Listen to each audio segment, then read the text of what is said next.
આરતી મહેતા અને તૃપ્તિ કપૂરિયા આપણી સાથે જોડાઈ ગયા છે. આ બંનેને વેરી ગુડ મોર્નિંગ અને હેપી દશેરા. આરતી, ખાતી શરૂઆત કરીશું આજે. જી, ઘણા બધા કાઉન્ટર ફોકસમાં છે નીરજ. સૌથી પહેલાં ઓઇલ ઇન્ડિયા અને ગેલ એટલે કે આ સાથે શરૂઆત કરીએ તો એના પોઝિટિવ સમાચાર છે. કંપનીએ નેચરલ ગેસના પ્રાઇસ વધાર્યા છે.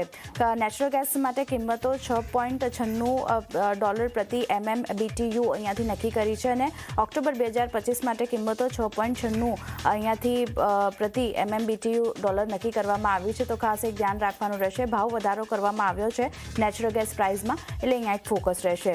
બીજું ફોકસ એટલા માટે કારણ કે કરાર કરવાના સમાચાર આવી રહ્યા છે. નેચરલ ગેસ સેક્ટરમાં કોઓપરેશનને પ્રોત્સાહન આપવા માટે ગેલ સાથે અહીંયાથી ઓઇલ ઇન્ડિયાએ કરાર કર્યા છે. એટલે ગેલનું કાઉન્ટર અને ઓઇલ ઇન્ડિયાનું કાઉન્ટર આજે ફોકસમાં અહીંયાથી રાખવાનું રહેશે. નેક્સ્ટ કાઉન્ટર જે છે તે ફોકસમાં રહેતું જોવા મળી શકે છે OMCs, કારણ કે કમર્શિયલ સિલિન્ડરના ભાવ અહીંયાથી વધતા દેખાઈ રહ્યા છે. 15.50 પ્રતિ જે છે અહીંયાથી વધારવામાં આવ્યા છે અને 15.50થી વધારી 1195.5 અહીંયાથી કરવામાં આવ્યા છે. તો અહીંયા એક ભાવ વધારો ખાસ કરીને કમર્શિયલ સિલિન્ડરમાં કરવામાં આવ્યો છે. જેટ ફ્યુલની વાત કરી લઈએ તો એમાં પણ પ્રાઇસ ખાસ કરીને 3052.50 પ્રતિ કિલોનો ઉછાળો કરવામાં આવ્યો છે અને ATF મોંઘા થયા છે, પ્રાઇસ વધારવામાં આવ્યો છે અને કારણે HPCL, BPCL, ઇન્ડિગો જેવા કાઉન્ટર આજે એક ફોકસમાં રાખવાનું રહેશે. તો આ એક સ્પેસ ખાસ કરીને અહીંયાથી નજરમાં રાખવાની રહેશે. નેક્સ્ટ સ્પેસ જે ફોકસમાં છે તે ખાસ કરીને જિંદાલ પોલી, પોલીપ્લેક્સ, બોરોસિલ, GSFC જેવા કાઉન્ટર નજરમાં રાખવાના રહેશે, કારણ કે અહીંયા સરકારે ડમ્પિંગની તપાસ શરૂ કરી છે. PET ફિલ્મના ઇમ્પોર્ટની એન્ટી ડમ્પિંગ તપાસ અહીંયાથી શરૂ કરવામાં આવી છે. ચીન, US, બાંગ્લાદેશ, થાઇલેન્ડથી ઇમ્પોર્ટ જે થાય છે પેટ ફિલ્મ, એની તપાસ અહીંયાથી શરૂ કરવામાં આવી છે. તો ખાસ એક ધ્યાન રાખવાનું રહેશે જિંદાલ પોલી અને પોલીપ્લેક્સ માટે. બોરોસિલ એટલા માટે ફોકસમાં કારણ કે અહીંયા પણ એન્ટી ડમ્પિંગની તપાસ શરૂ કરશે, જ્યાં ચીનથી ઇમ્પોર્ટ થતા ગ્લાસવેર પરની એન્ટી ડમ્પિંગ તપાસ અહીંયાથી સરકારે શરૂ કરી છે. તો અહીંયા પણ એક ફોકસ રાખવાનું રહેશે બોરોસિલના કાઉન્ટર માટે પણ. GSFC ફોકસમાં એટલા માટે કારણ કે નાયલોન 6 ઇમ્પોર્ટ પર અહીંયાથી સરકાર એન્ટી ડમ્પિંગ જે છે તે અહીંયાથી તપાસ શરૂ કરી છે. અહીંયા પણ ચીન, ચાઇના, તાઇવાન, થાઇલેન્ડથી થતા જે નાયલોન 6નું ઇમ્પોર્ટ છે એના માટે તપાસ અહીંયાથી શરૂ કરવામાં આવી છે સરકાર તરફથી. તો આ બધા કાઉન્ટર ખાસ કરીને એક ધ્યાનમાં રાખવાના રહેશે. અહીંયા એક રિએક્શન આપણને જોવા મળતું દેખાઈ શકે છે.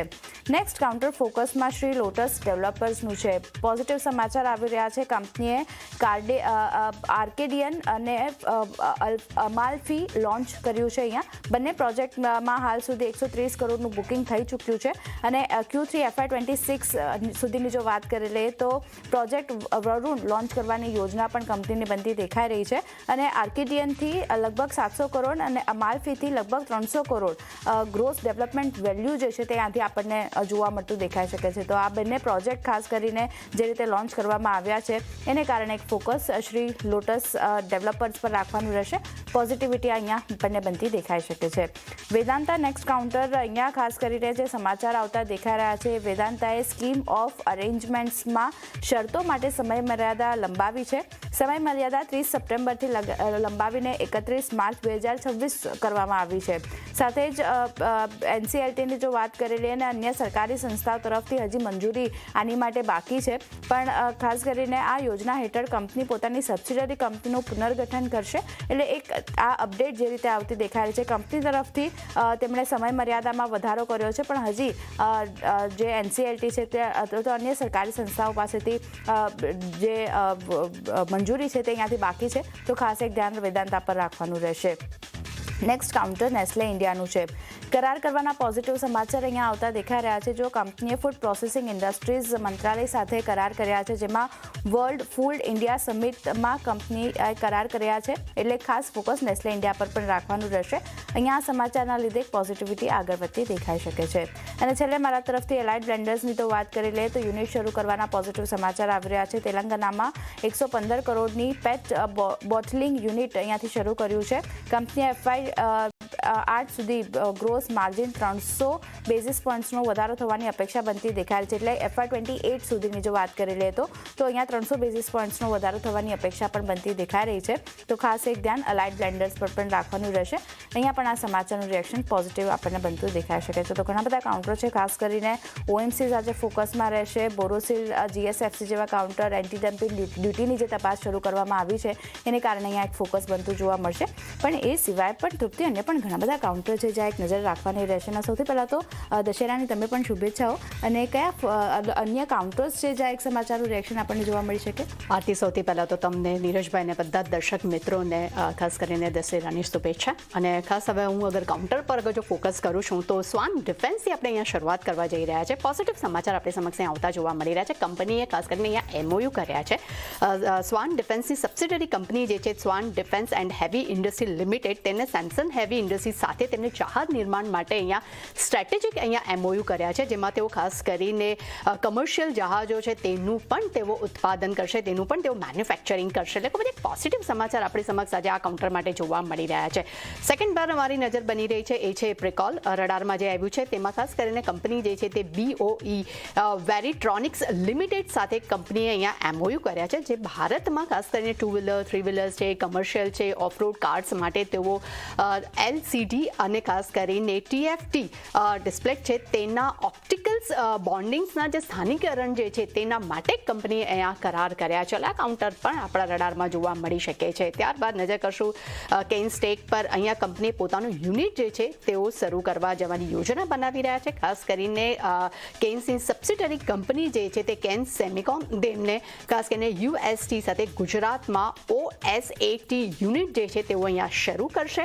અને કંપની જે છે લગભગ 3330 કરોડના ખર્ચ સાથે આ પૂરું યુનિટ જે છે તે શરૂ કરવાની અત્યારે યોજના બનાવી રહ્યા છે. તેમના માટે તેઓ આગળ પ્રોસેસ પણ કરી રહ્યા છે. એટલે કેન સ્ટેક પણ રડારમાં રહેશે.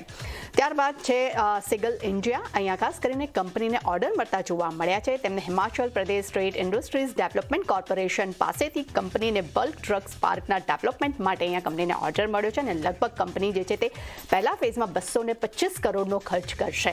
પોઝિટિવ સમાચાર અહીંયા આપણે સમક્ષ જોવા મળી રહ્યા છે. ત્યારબાદ નજર કરશું ન્યૂઝ એન્ડ સોફ્ટવેર પર. અહીંયા કંપનીને એક છટકો લાગતો જોવા મળ્યો છે. થોડા નેગેટિવ જે સમાચાર આપણે સમક્ષ આવતા જોવા મળ્યા છે. કંપનીને કતાર ઇન્વેસ્ટમેન્ટ્સ એન્ડ ટ્રેડ કોર્ટ પાસેથી અહીંયા ઝટકો લાગ્યો છે. લગભગ કંપનીને 1.37 મિલિયન કરોડ કંપનીને અહીંયા ચૂકવવાના રહેશે. તેનો તેમને આદેશ ઓલરેડી મળી ગયો છે. પ્રોજેક્ટમાં જે તેમને વિલંબ કર્યા છે અને જે ખામીઓ જે છે તેને કારણે કરીને તેમના પર આ દંડ ફટકારવામાં આવ્યો છે. એટલે આ કાઉન્ટર થોડુંક નેગેટિવ અહીંયા આપણને ન્યૂઝ દર્શાવી રહ્યા છે.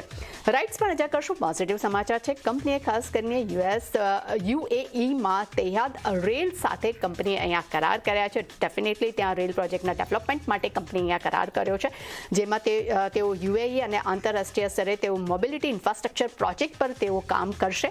અને ડેફિનેટલી એક પોઝિટિવ સમાચાર આપણે સમક્ષ જોવા મળી રહ્યા છે.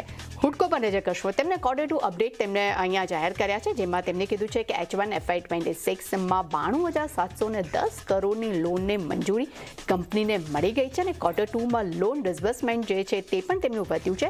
તે વાર્ષિક ધોરણે આપણને લગભગ 43.6% ગ્રોથ જોવા મળ્યો છે. અને ફિગર વાઇઝ વાત કરશું તો 13,026 કરોડ પર આપણને લોન ડિસબર્સમેન્ટ જે છે તે Q2માં જોવા મળ્યું છે. એટલે ખૂબ જ પોઝિટિવ અહીંયા આપણને Q2ના અપડેટ ઓવરઓલ અહીંયા હુડકો માટે જોવા મળી રહ્યા છે. ત્યારબાદ નજર કરશું SJVN પર. અહીંયા કમર્શિયલ ઓપરેશન કંપનીએ શરૂ કર્યું છે. તેમની સબસિડરી કંપની SJVN ગ્રીન એનર્જીએ કમર્શિયલ ઓપરેશન જે શરૂ કર્યું છે, જે તેમને રાજસ્થાનના બિકાનર સોલર પાવર પ્રોજેક્ટ માટે લગભગ તેઓ 1000 મેગાવોટનો તેઓ પૂરો જે પ્રોજેક્ટ છે તેમને શરૂ કર્યો છે. પરંતુ અત્યારે હાલમાં તેમની જે ક્ષમતા જે છે તે 128.88 MW એટલે કે મેગાવોટ પર છે. પરંતુ આવનારા સમયમાં તે આ જે ક્ષમતા જે છે તે વધારીને તેને જે 629.90 મેગાવોટ ક્ષમતા જે છે, બાકીની જે ક્ષમતા જે છે તે ટૂંક સમયમાં તેને તેઓ શરૂ કરશે. એટલે ખૂબ પોઝિટિવ સમાચાર આપણે સમક્ષ જોવા મળી રહ્યા છે. ત્યારબાદ બીજું કાઉન્ટર જે છે NHPC. અહીંયા પણ ક્ષમતા શરૂ કરવાના સમાચાર આપણે સમક્ષ જોવા મળી રહ્યા છે. કંપનીએ ખાસ કરીને પોતાને અપડેટ આપ્યા છે. તેમણે કહ્યું છે કે ઓક્ટોબરના અંત સુધીમાં તેઓ બિકાનર પ્રોજેક્ટ જે છે ત્યાં તેઓ 85.72 મેગાવોટ સોલર ક્ષમતા જે છે તે અહીંયા શરૂ કરશે. જે ઓલરેડી પૂરો જે પ્રોજેક્ટ છે તે 300 મેગાવોટનો છે. તેમાં તેઓ ખાસ કરીને સોલર પીવી પ્રોજેક્ટ જે છે તેમની ક્ષમતા જે છે તેમને હાલમાં તેઓ 85.72 મેગાવોટની તેમને શરૂ કરી છે. બાકીની આવનારા સમયમાં તેઓ શરૂ કરશે. એટલે પોઝિટિવ સમાચાર છે. પરંતુ આ જે પ્રોજેક્ટની જે ક્ષમતા જે છે તે 31 ઓક્ટોબર 2025 સુધીમાં તેઓ અહીંયા પૂર્ણ પણ કરશે. ત્યારબાદ નજર કરશું આપણે છે એ છેલ્લું કાઉન્ટર જે છે વારી એન્જિનિયર્સ. અહીંયા ખાસ કરીને કંપનીએ મેન્યુફેક્ચરિંગ ઉત્પાદન કંપનીએ શરૂ કર્યું છે. તેમને ગુજરાતના નવસારીના ચીખલી તાલુકામાં આવેલા દેગામ ખાતે તેમને 950 મેગાવોટના સોલર મોડ્યુલ લાઇનનું ઉત્પાદન કંપનીએ અહીંયા શરૂ કર્યું છે. એટલે 3 પાવર કંપનીઓ છે, SJVN, NHPC અને વારી એન્જિનિયર્સ. આ ત્રણેય પર જ ખાસ ફોકસ રહેશે. એ સિવાય ઘણા બધા કાઉન્ટર્સ છે નીરજ, જેના પર આજે આપણે ખાસ ધ્યાન રાખવાનું રહેશે. જી આભાર આરતી, તૃપ્તિ, આપ બંનેને અમારી સાથે જોડાઈને સમગ્ર વિગત આપવા માટે. તો જુઓ આ બધા